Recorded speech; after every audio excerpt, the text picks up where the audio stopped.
Hi guys, so today I'm going to be doing my riding story while I'm cleaning my beautiful rose gold helmet. So let's get right into it. So it all kind of started in 2017. I was 5 years old, I believe. 5 or 6 years old, I think 5.5 actually. And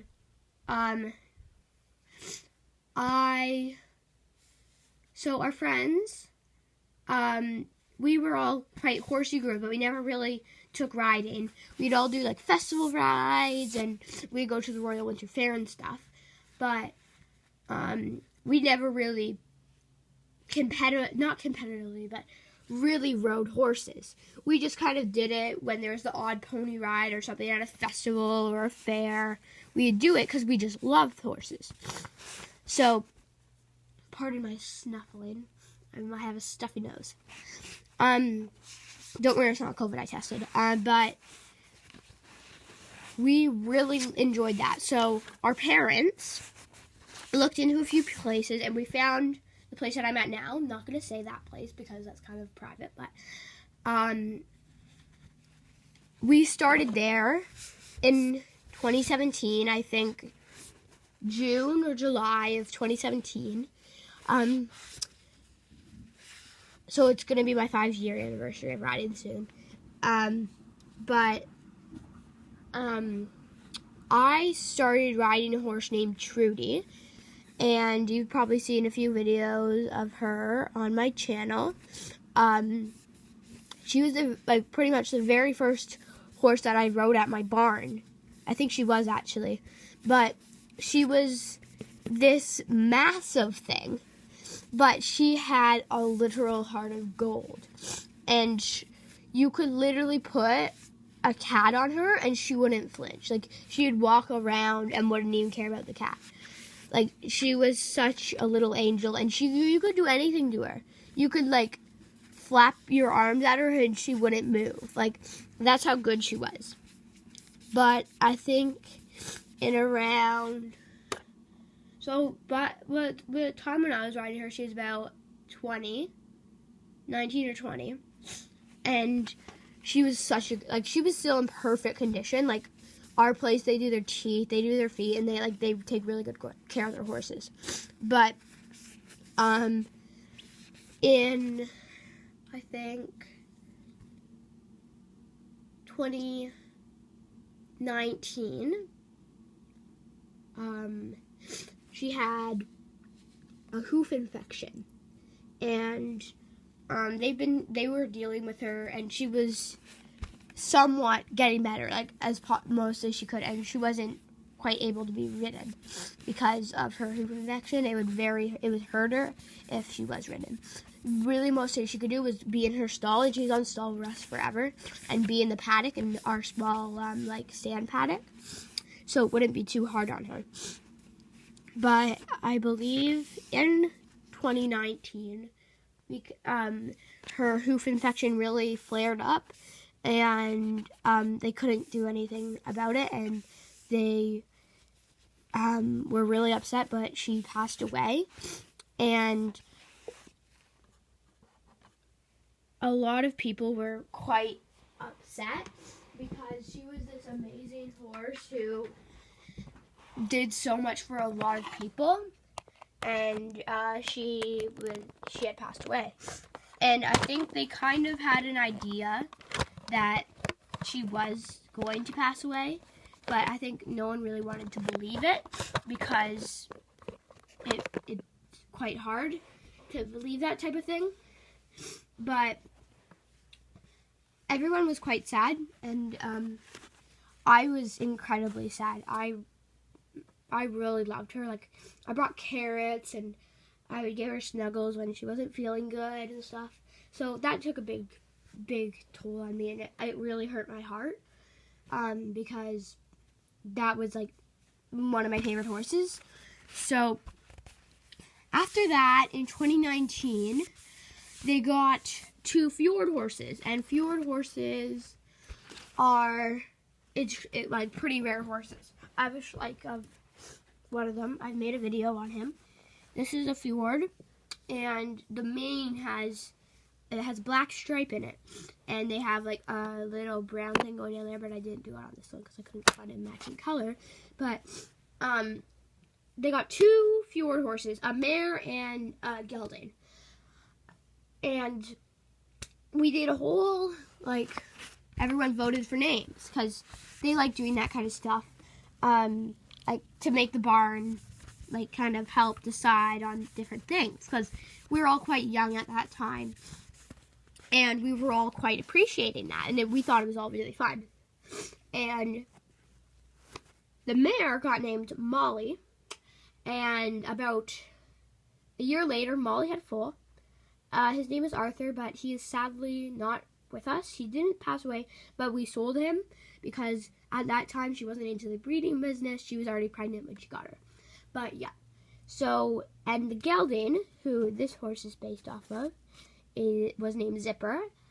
Zipper was my heart horse. I started riding him, I think, in 2021. That he really started getting trained up and was a riding horse. But it's really sad. About, I think last year, he died on the, I think, 9th of August, and my birthday's in August, so it was quite hard, and he died on the day that I was celebrating my birthday, so it was, like, very hard, because it's, like, best birthday present ever, not, so that really hurt me, because I was going to show him, so that really hurt me, too, but back to about 2018, 2019, I was riding this gelding named Casper, and this other gelding who was gray named Oliver. Both sweethearts, both still alive today, both still helping tons of younger riders. And in 2019, I'm going to tell the story how it happened. So we have a viewing room for our riding area, and like you can't hear outside. So my instructor told me to go sit in the viewing room and watch the other lesson when she was talking to my mom. And I didn't know this at the time, but they were talking about me being on the show team. And my mom got a show vest, like a show sweater for me, and my bows. And she had it in a plastic bag, and she said, I just got the second hand, can you try it on for me? Because, like, she does that a lot, like, because not, like, but, like, things that you get for cheaper, like, but not brand new when they've barely been used. So, we got that, and I tried it on, and she's like, it looks really good on you. So I look down, and I see a show sweater, and I start bawling, because my dream was to be on the show team, and I was so excited, because at my barn, normally it takes you, like, 3 years to get on the show team, when I made it at 2.5 years. And I was super excited, and I was overwhelmed and overjoyed. And I was like, this is the best day of my life. But I believe we did like a year of training, and in 2020, we had a show booked for January, June. Yeah, June. July and August. So 3 shows. I think there's like 2 shows in each month. But we are getting near to January. I think it's like about now when we are getting prepped to go. And then a virus called the strangles for horses came around and was affecting a lot of horses in my community. So they had to cancel the horse show, which was very heartbreaking for a lot of the girls that were on that show team, because that was going to be our very first show. And I still am very good friends with a lot of those girls that were on the show team. But that was really hard on a lot of us, because we were all like super pumped, super ready to go, and then that happened. And then COVID hit, and they were thinking that COVID could go to horses, dogs, cats, hamsters. All these animals could possibly get COVID. So they were kind of putting everything on hold. So all the shows, like all 6 of the shows, were canceled. So we were all really upset. We just pretty much like spent like a year, 2 years just training for this, and then it was taken away. So we were all really upset from that, but we kind of got over that slowly. But we got shut down. So we were in lockdown for about 4 months. We are all online school. We had to order everything off of Amazon. No one was really allowed outside. You had to wear masks everywhere. Schools were shut down. Everything was pretty much shut down. And all curbside pickup. No in-person. Like, at like Sephora, you had to stand outside and wait for them to get your stuff. Like, all that. But I feel like a lot of kids' mental health kind of went down from there. So we were off riding for 4 months, as long as we were in lockdown. But we got back, and everyone was so excited. We got going again. We just had to wear masks. We could take them off when we were on the horses so we could breathe and stuff. But that was, I feel like, for a lot of the girls at my barn, for us being able to go back on the horse made us feel like so much better, because we were like in lockdown. We weren't able to see any of our friends. It was all over FaceTime. Like, a lot of our mental health went down, but we got back and we were actually better than ever. Our trainer, was, because we were just like cantering around with our legs, like setting up broomsticks and like chairs to jump over on our feet.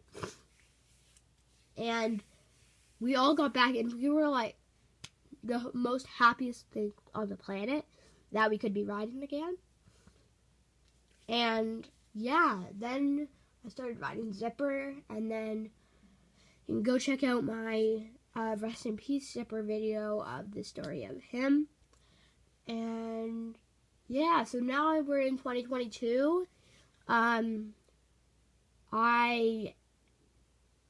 have come so far from where I was before. Like, this is a new helmet. I had this old helmet, not this one, but a different one, and it was all by these buckles here. It was literally falling off. And I could tell, like, how long I was actually riding for. But, yeah. But that's pretty much my riding story. I still haven't got a horse yet. Still really want one. Probably not going to get it until I'm quite older and I can save up my own money for it. And I'm working. But I love horses. And I am so glad that they're in my life, because they've made me who I am today. Like, I would not have had this channel. Like, I would have had this horse. I would not have had this horse. Like, I would not have had any of the stuff here that I have now. And I'm so, so, so grateful for my parents and my trainer who have made me the rider who I am now. And I'm so strong at riding now. And I'm so, so appreciative for that, because it is something that makes me a lot happy when I'm stressed out. I can go and ride, and it just clears my mind, and it makes me feel so happy. And I get to do it with my best friend, and it's just an amazing feeling, because I've helped with Project Ponies, and it's such an amazing feeling to know that you helped this horse, and this horse has taught you. And from looking at some of the videos, like the videos that I posted from then versus now, I was on, so the first horse was Casper, and the second one was Tana, the one that I rode last week. But I was barely able to sit my canter, and now I'm sitting my canter like no one's business. And watching that and watching me grow has made me like so very proud of myself, because